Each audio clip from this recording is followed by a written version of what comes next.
Dans cette vidéo, nous allons voir comment lancer le logiciel et comment ouvrir un fichier existant. Alors, pour lancer le logiciel, vous allez sur le menu Démarrer de Windows, voilà. Et vous pouvez aller chercher donc à la lettre S, le logiciel. Vous avez une rubrique Sage, dans laquelle vous allez trouver les différents logiciels Sage installés. Alors, vous avez la possibilité de lancer Sage ligne 100 comptabilité avec cette commande-là. Là, vous ouvrirez le logiciel sans ouvrir de fichier comptable a priori. Ou bien, vous avez la possibilité, alors ne vous trompez pas avec les immobilisations et la gestion commerciale, vous avez la possibilité de lancer le fichier exemple de Sage qui s'appelle Bijoux. Alors ce fichier, il est intéressant. Pourquoi? Parce qu'il y a de nombreux modèles à l'intérieur, des écritures et certains paramétrages dont vous pourrez vous inspirer. Pour vous entraîner, il est très pratique d'aller ouvrir Bijoux, ce que nous allons faire. Alors, lors de l'accès, donc le logiciel nous demande le mot de passe. Alors a priori, lors de la première ouverture, il n'y a pas de mot de passe, et si vous n'en avez pas paramétré auparavant, vous pouvez faire entrer. Vous lancerez le logiciel sans problème. Alors donc on est là sur le fichier exemple donc Bijoux, sur l'ergonomie de Sage. Alors, je vais vous décrire un petit peu, globalement, comment se présente le logiciel, puis on rentrera petit à petit dans les détails. Alors, vous avez dans la barre de titre, le nom du logiciel, Sage 100 comptabilité i7. Si vous ouvrez les immobilisations, vous aurez Sage 100 immobilisation i7, la gestion commerciale, Sage 100 gestion commerciale i7. Vous avez ensuite le nom du fichier ouvert, donc vous notez bien que concernant un fichier Sage, on parle de fichier, il s'agit d'une base de données. Fichier qui porte l'extension en comptabilité.mae. Et enfin, le millésime, l'exercice. Là, on est sur l'exercice 2015 pour le fichier exemple Bijoux.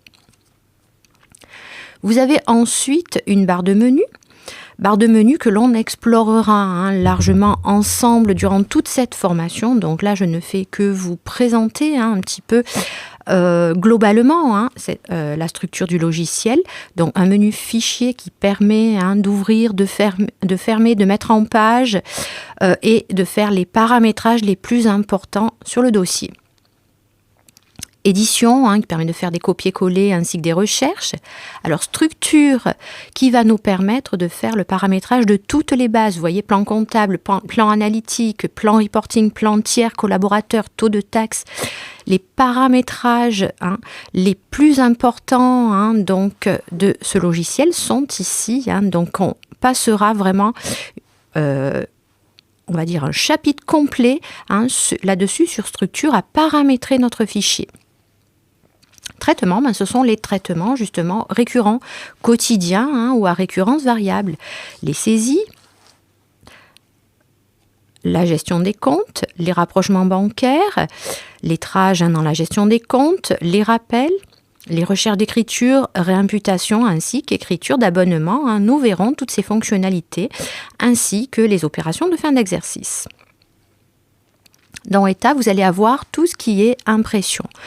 Les états classiques en comptabilité, brouillard, journal, grand livre, balance, mais vous les avez pour les comptes généraux, pour les comptes de tiers, mais également pour les comptes analytiques, dont vous pourrez faire différentes impressions.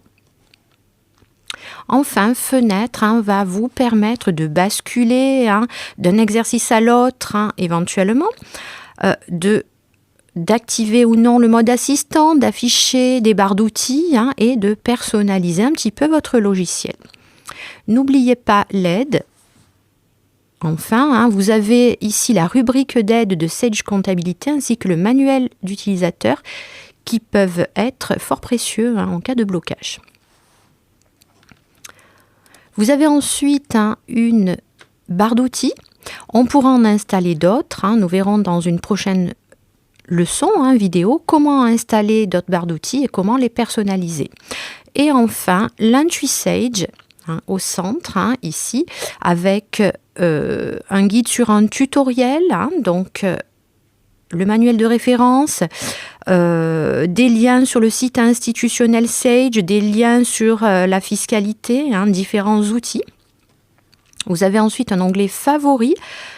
Donc là, véritablement, l'IntuiSage avec des raccourcis, différents raccourcis que l'on pourra personnaliser. Et enfin, des liens vers les services Sage. Donc on va se mettre sur favoris qui est véritablement l'IntuiSage. Dans les prochaines leçons, nous verrons comment personnaliser cet environnement.